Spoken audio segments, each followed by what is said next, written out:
Great weekend for us. Really, two really good opponents.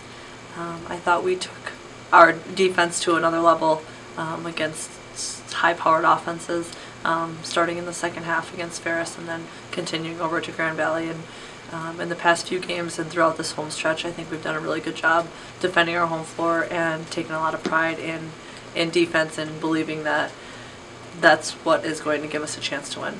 I think everybody rallied around Jillian. You know, she has taken such a role, a leadership role this year, vocally and bringing everybody together and understanding. You know, my biggest fear was she understands the rivalry between Ferris and Grand Valley, and she was gone in the Grand Valley game, and she has been there. She has gotten it. She has fought for 4 years against that team. You know, stealing one and giving away another, and so that was part of my concern. We are still very young, and you never understand if the sophomores are really going to get it, but they did. They rallied around her, and you know, she did a great thing for the team beforehand, so that they could, you know, kind of rally around her. And I thought we came together very well, and especially in her absence. Kylie Moxley was really stand out against Ferris numbers-wise, you know, and that's the stuff that people see, and you know, her baskets were really good.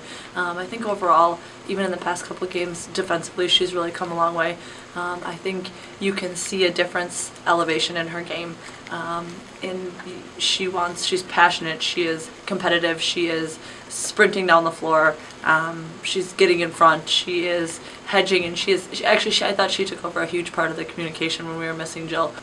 Any game, anyone can take over, and so far we've needed everyone in a different way, shape, or form, depending on what game it has been. We've called on Kelly Guy to hit a big three to change the momentum. Gone inside to Danny Blake for 2 or 3 straight possessions, and everyone has stepped up to that role. Brenna Heisey just making an open shot, a 15-footer baseline open shot, and she has been able to do that. Morgan, just tough enough to get inside and get us, you know, that she just finds a way to score. And it's been fantastic, and I think it's worked really well especially for this group, and to have that many more options.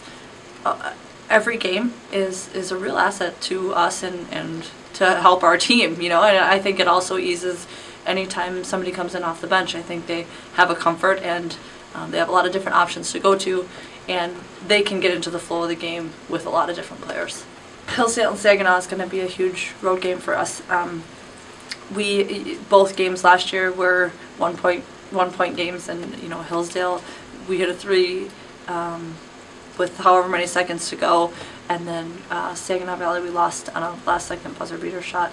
And so, if you know, those games are not going to be any different, and everybody's a year older. Hillsdale returns the Player of the Year from last year and the preseason Player of the Year this year, who was, you know, the Division Player of the Week this week. And they're good, and they surround their post player with really, really good shooters. And we've seen them go. They can go inside out. It's going to be another situation where it's going to be a lot of ball screens and defending the perimeter, and then taking away their best post player. It's going to be a tough. They are a very high-powered offense, one of the top in the league, and we're just going to have to make sure that we continue our defensive stance on the road, as well as we have done at home.